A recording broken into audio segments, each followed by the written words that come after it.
Hey y'all, today I'm in the comfort of my own home, bedroom to be exact, and I will be talking to you about balancing life's love. So, last week I spoke to you guys about habitual love, and this was fighting the case about being responsible for loving yourself. So, as the week passed, I thought a lot about what it is to be responsible for loving yourself, and my headspace was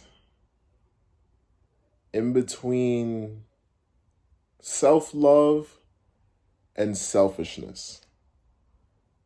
And so that's an obvious thing, right? Because if you want to be responsible for loving yourself, you want to be responsible, not obsessive.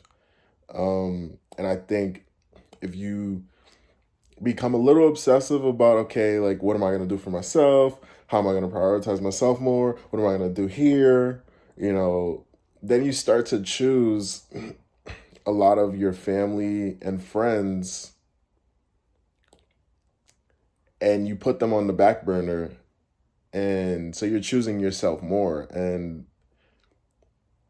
so there's nothing wrong with choosing yourself, but, to an obsessive amount can be detrimental to your relationships with your family and friends and also with the things that you're doing, the activities that you're involved with, and the volunteer work that you're involved with, and the charity work you're involved with, um, the hobbies even. So let's not go against or contradict what was said before, um, because it is important to be responsible with loving yourself. Responsible being the key word. So let's fulfill that statement. And I just want to say that there's more to being responsible of loving yourself. It entails loving other people. It entails loving the things that you do. So in my life at the moment, I am in this weird place of finding my passion. So I know many of you who have been on a soul search or in a season where they've been compelled to find what it is they want to do. Usually it's like in high school or even like in college. And sometimes it's even after college. In my case, I've graduated with a 4-year degree in public health, and I'm still trying to figure out, like, where's my passion though? Like, what do I actually want to spend my life practicing and mastering? And so you begin to learn about yourself every day, every stage of your life, definitely. For instance, I knew that playing baseball and other sports would be like a passion of mine, and it would be a passion of mine for a certain amount of time. Like, I knew this while I was playing, and so I never put all my eggs in that basket. So I enjoyed playing it, and I've played it and have been disciplined in the sport of baseball for 10 years, 11 years now, and I love that. I love the experience. I love what I got from it, and it taught me and the person that I've become while playing. And I want to say, like, the result, it was amazing. It was a positive result. And I look back and I wish I had been more appreciative in the moment instead of like after, because maybe in the moment, um, just the way I thought about it would be different. But I am so grateful that I was still able to look back and say, wow, like I did that. Wow, like I became who I am today. And I exercised all the strengths and even the weaknesses in that experience. So, right now in my life, I look at it as like a hobby. And so I would never, not want to play it like for a pickup game or for fun as a hobby. Um, so another thing that I have passion for is mentoring youth. And I'm more of a one-on-one mentor type of person, um, or even small groups I enjoy. Um, and that's because it's amazing to be able to encourage and inspire young individuals, especially when you know that growing up, the impact of what an inspiration can do for you. So I grew up and I had my father firsthand as an inspiration for me. And I I remember, and I'm conscious more about my father's retirement life. Um, and that's because we were together a lot of the time while he was retired. And while he was retired, I got to learn about who he was and the result of what he became because of the disciplines and the career that he had. And so didn't get to see that part of his life. Like he started out in a electric and gas company here in New York City. It's called Con Edison, and he started out there in a very low position, and it was very rewarding for him. He learned a lot because I know that um, he has so many certificates for just learning new things about his craft. And so, and he continued to rise up in the ranks of his career as well. So I know that it was a challenging discipline, but it was also rewarding for him because of him being able to be promoted and eventually becoming the manager of a district in Manhattan. So he was managing a certain uh, gas district in the big city of Manhattan. Just imagine that. So I didn't get to see that part of him. I didn't get to see him going through that. I saw the latter end of his life where he was retired, and that latter end was just as productive, at least in my eyes. He wasn't one to be still. He was very he had a good balance. I could say that he had a great balance because I remember there were days where it would be snowing and he would be up 7 in the morning, and I would obviously be sleeping off from school. So I'd be taking advantage of that, getting my Z's. For those of you who don't know what Z's are, those are Z's. So, and I would hear the shovel, because I'd be in and out of sleep. So I would hear the shovel, and he would be shoveling snow early in the morning, and we had a very big front yard. We had a corner house, so he wasn't just shoveling the front of the yard, but also the side, and then the driveway, and then the walkway. So, and we're talking about a late 60-year-old man, 70, touching 70-year-old man. He passed away at 74. So, and he was still shoveling snow at that time. So he had strength. Like, he would not play. Like, and I aspire to be that way when I'm 70 years old, to still have the strength enough to be shoveling snow and to have the discipline to wake up that early and be able to do that. Not only that, he was the landlord of the house, so he had to manage the house of four different families, including us. So there were three other families in there that he had to attend to and, make sure they're good. There were times where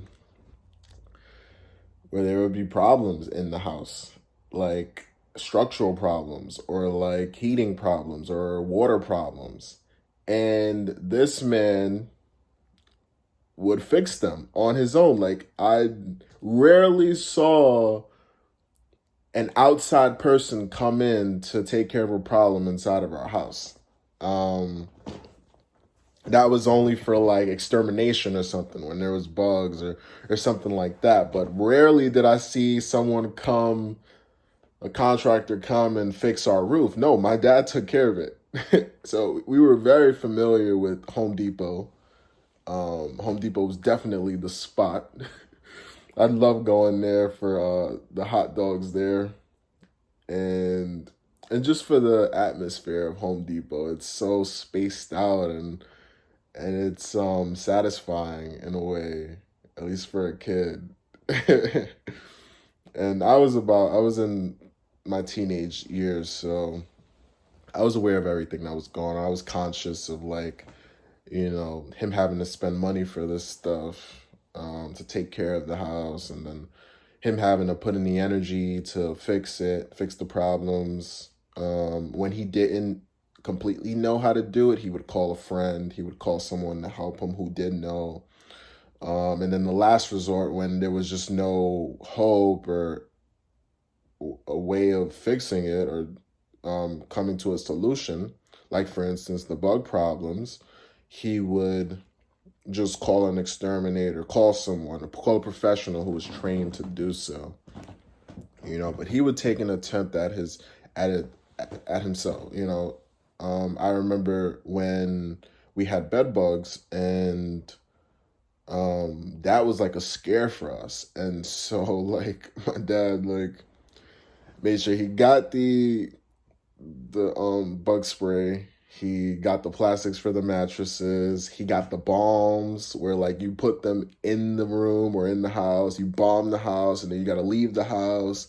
And, like, I remember those times I would be okay with it because we bombed the house, and then we'd, like, go watch a movie or something at the local theater. And, I'm just soaking it all in and enjoying it as a teenager, not really realizing, wait, but we kind of got a problem at the house because there's bugs, and our home is being bombed. And so I was,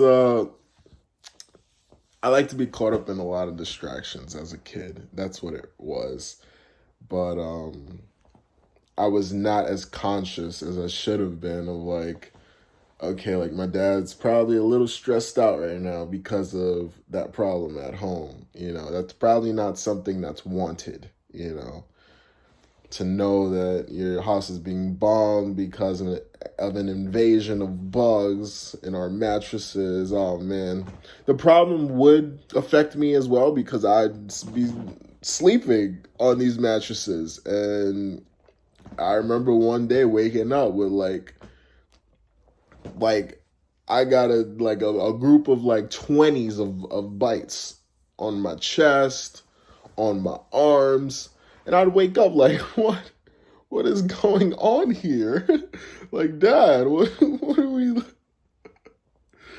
man? And I'd tough it out. Like, I wasn't a fussy kid at, like, problems like that. That was one thing that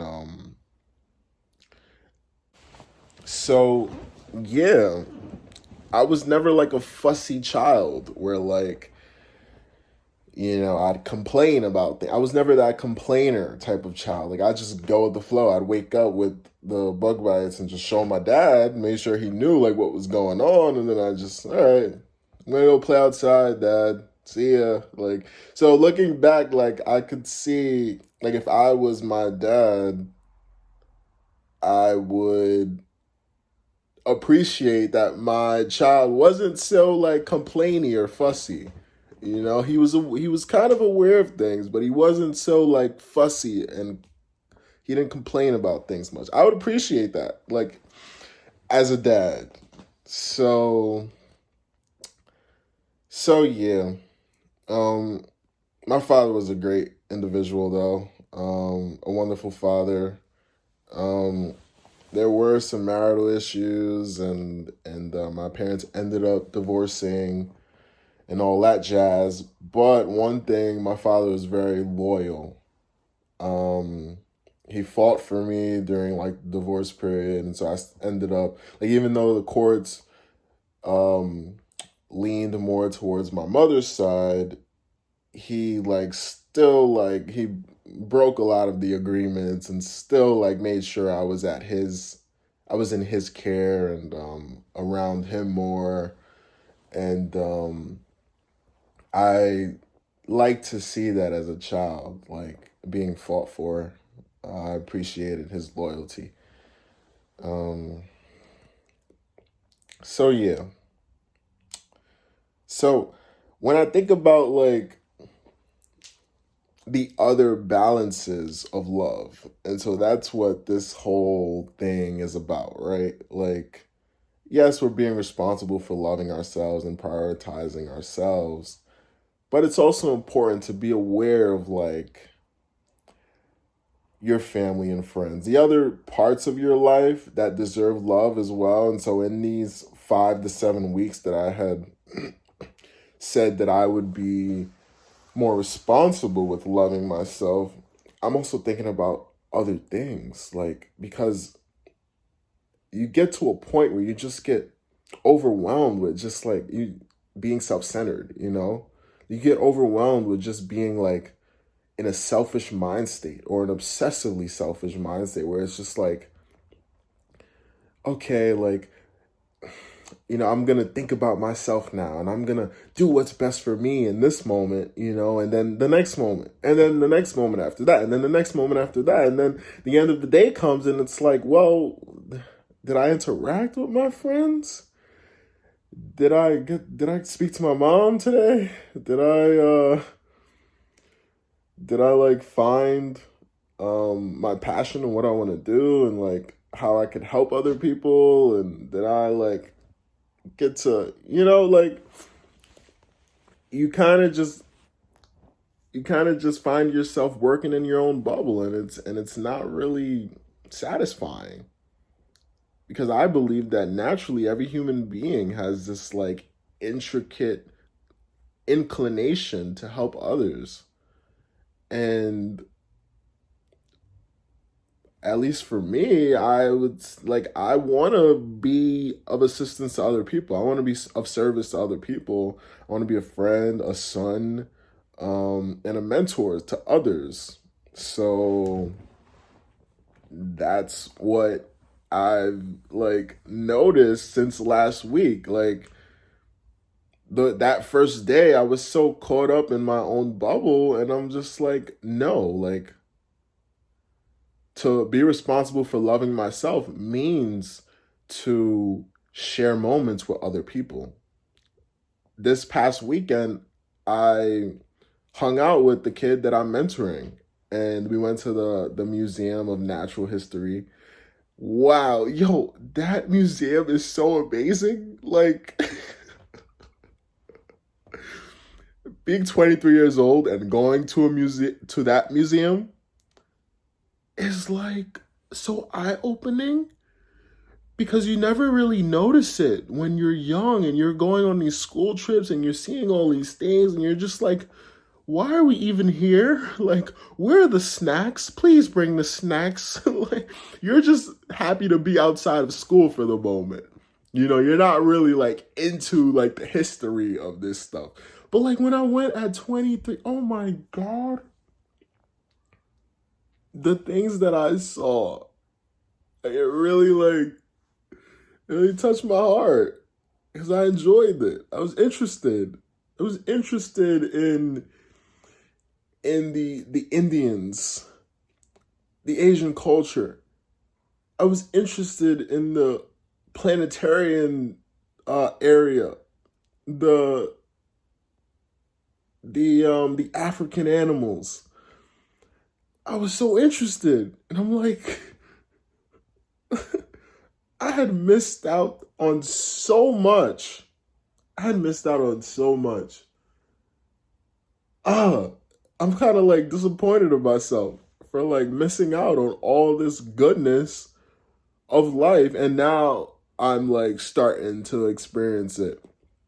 And see, I would have never experienced it, or maybe I would have, maybe, but maybe not, because I believe that I don't think I would just like get up and go there, you know, on my own, you know. But because I was mentoring a youth who's like, and this kid, like, he's amazing. Shout out to you, John Michael, because I know you watch my videos. John Michael is an amazing 13-year-old boy who's interested in history. And like it blows my mind on how much he actually knows. Like he actually knows it. Like if it's on like Netflix, like and you talk to him about like the wars, the world wars, and the invasions of the European countries, and you talk to him about this stuff, and the way he tells it is so visually satisfying. It's like you're there. Yeah, it's great. So yeah, and I would have never experienced this if I hadn't been mentoring, doing a passion of mine that I also love, but also like giving myself, sharing moments with another person, you know? And so doesn't that entail in this idea of being responsible for loving yourself? Of course it does. Because you get that satisfying feeling in those moments, dealing within your passions, within the things you really want to do that don't just benefit you, but benefit other people. So I really enjoyed that. I did. And there are many more moments like that. Um, this entire week, or since the last time we've spoke on this vlog, um, I've been like looking at the medical field and studying up on like biology, biochemistry, chemistry, inorganic chemistry. And I've been like, okay, so last week I was more like considering this idea of like, okay, if I could choose a career or a career path to go down that I would love and enjoy, what would it be?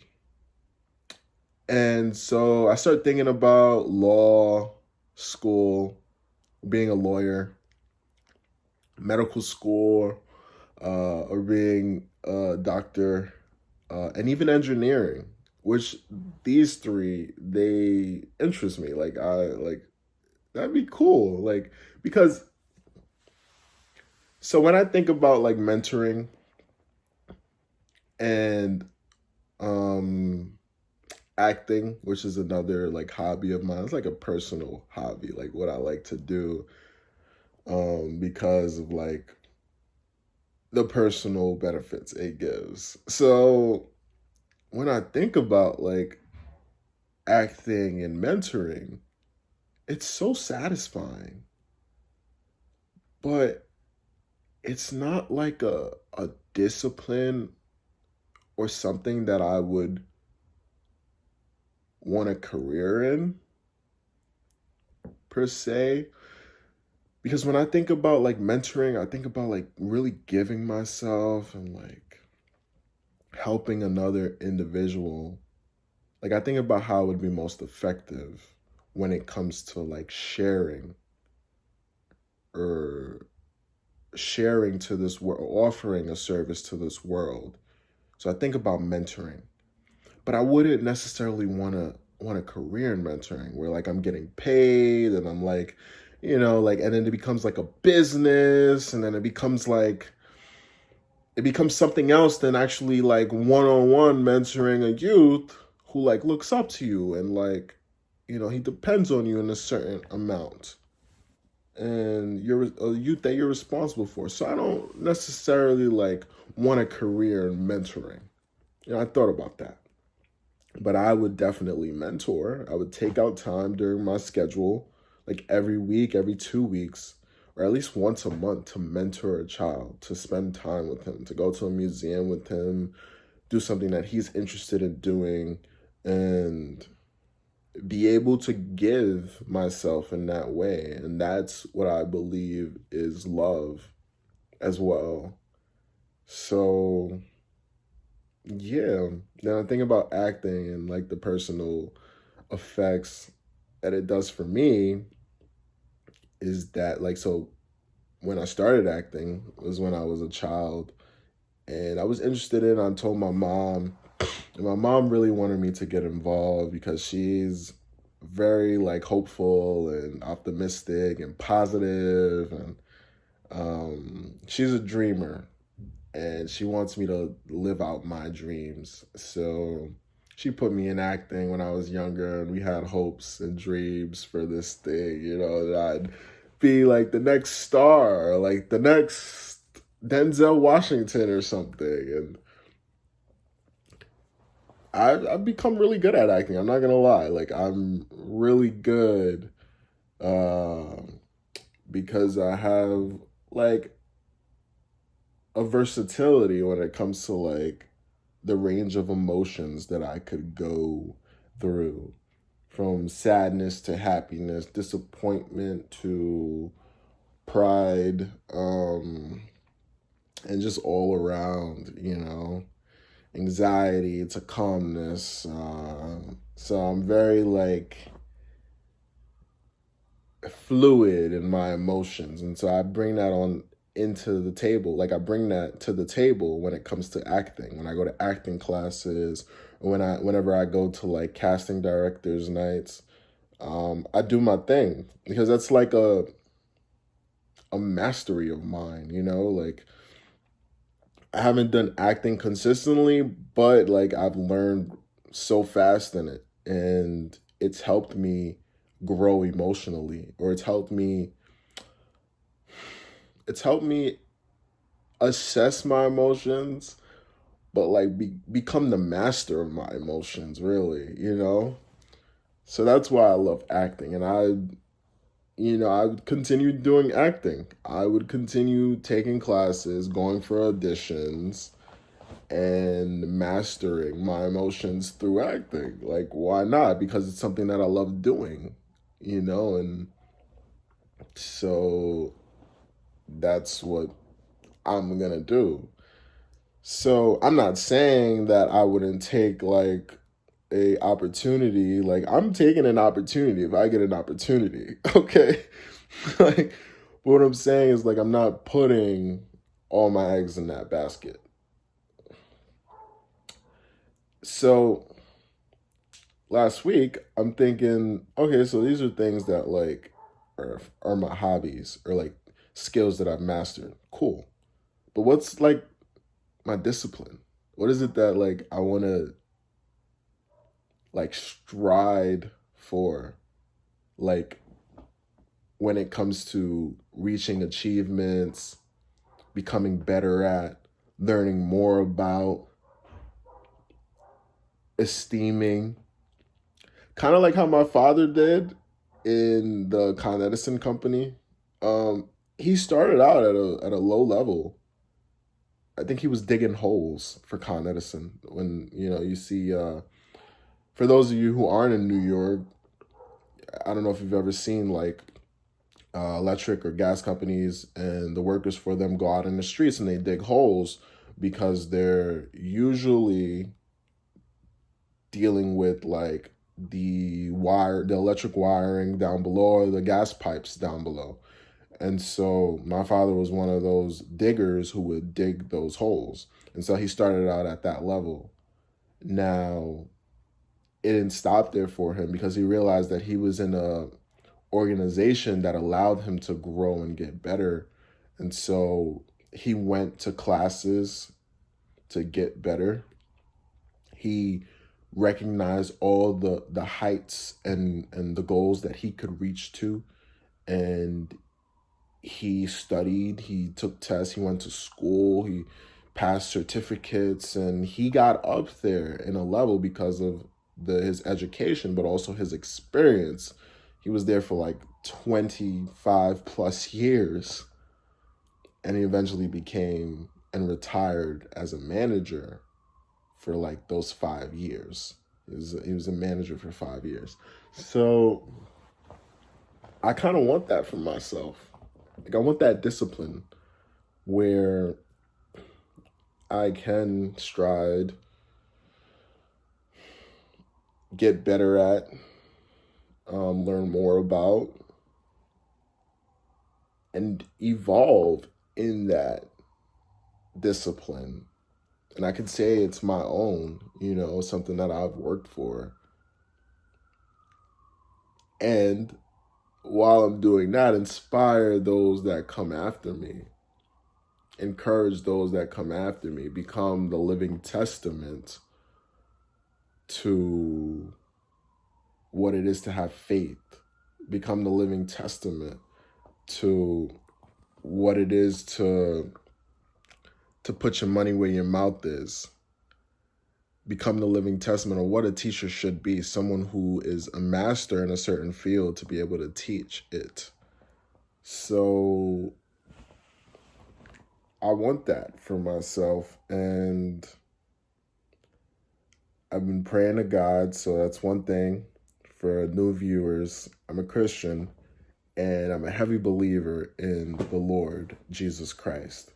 And so I pray a lot, especially now in these times. I've had a lot of free time, and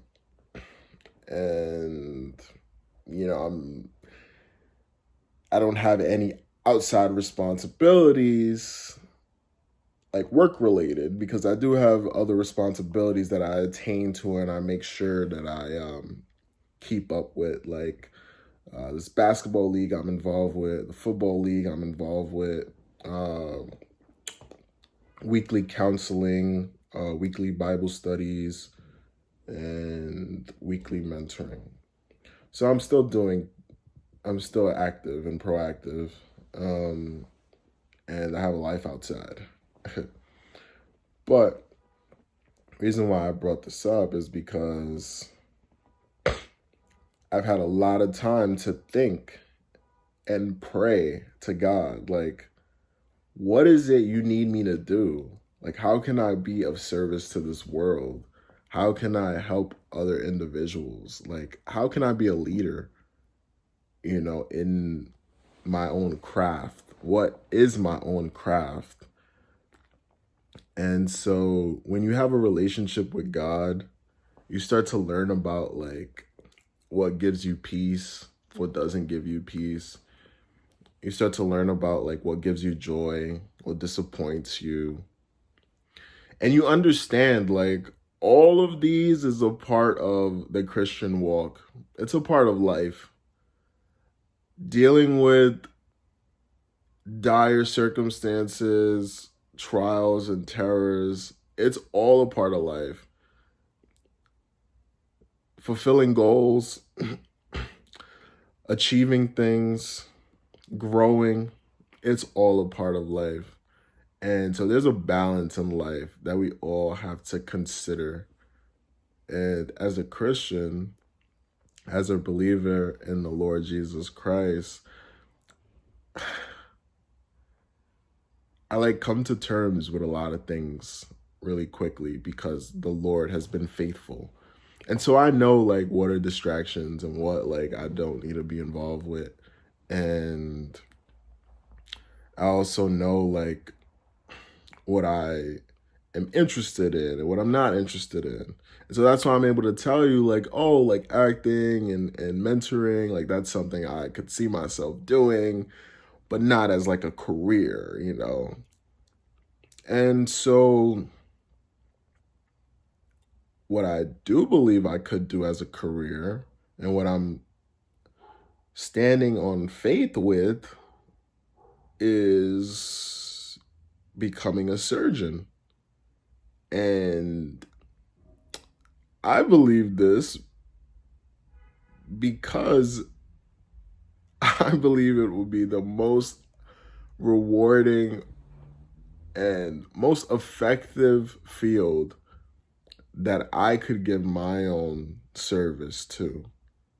Um, so I've been like looking at biology, studying it. I've been looking at what the MCAT test, which is the medical college associate test, and I've been like seeing like myself in this, like seeing myself taking the test, seeing myself in medical school, seeing myself excelling in medical school, seeing myself becoming a resident in my particular practice, which I would want to do neurosurgery, um, and seeing myself excelling in that and achieving uh, a lot of things in that, and going on to being able to open my own practice as a neurosurgeon. So when I think about like my discipline, like that's what I think of. And not just because I'd be fulfilled or satisfied from like the challenge of it and the amount of time and energy that I would put into it and the amount of pride that I would get from becoming a neurosurgeon. I wouldn't just do it because of that. I would do it because I'd be able to help people. And I know that sounds corny, like, oh, you want to help. No, but like I'd be able to help people. And I think that's what life's about, like giving yourself. And when I think about the medical field, when I think about becoming a neurosurgeon, it's all about giving yourself, giving all of your time, giving all of your energy to a certain field or practice, and it's for the betterment of another person. Really, because when you become a neurosurgeon, you know you're going to be doing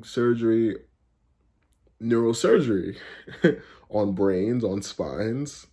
So you're not doing it on yourself, right? You're doing it on other people that are in need of these surgeries in order to live a, a longer life, a more healthier life. And so you're giving yourself for that discipline. So when I think about that, I'm like, yeah, like I could see myself there. And I don't think I've ever like I don't think I've ever committed the way I would want to commit in the medical field. Like right now, like I've just been looking at biology terms, refreshing my mind on biology, chemistry, physics, and just refreshing my mind because I know that MCAT test is full of it. It's full of biochemistry, biology, inorganic chemistry, organic chemistry. It's full of physics, and now even psychology, sociology. And so it's very challenging work. It's a lot of science involved. And I've always been like a science guru. in high school. That was like it was it was science and English that were my top subjects in high school, and I did amazing in both because I love it. Like I love it. I don't know, but that's something that I'm going to be indulging in for the next, well, until I take the MCAT, until I take the exam. I don't know when I'm gonna take it, but as soon as I know, I will let you guys know. And so I am basically initiating you guys into this journey with me.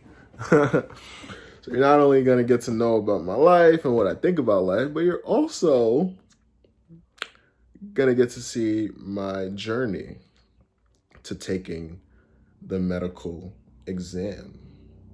And that's all I know right now, and that's all I have for you guys right now. Um, when I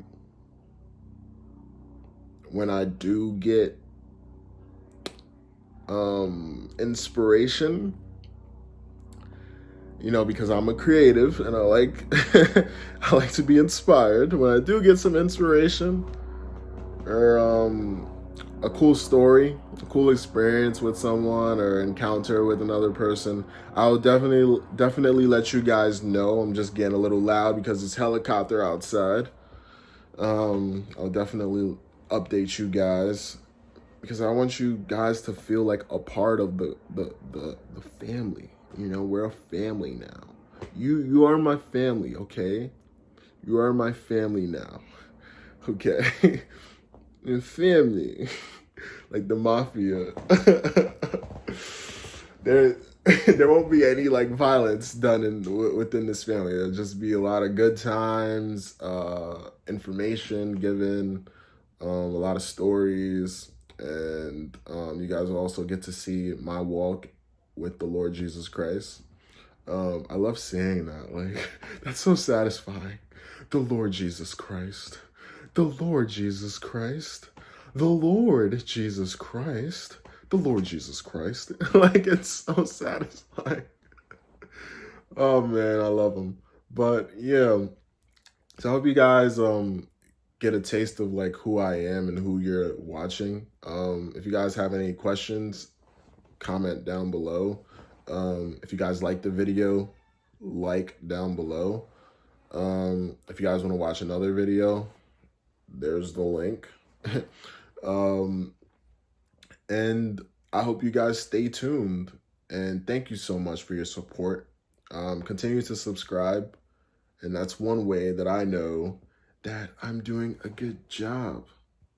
But yeah, thank you guys so much. Have a great week. And I'll see you guys next week around this time. Goodbye.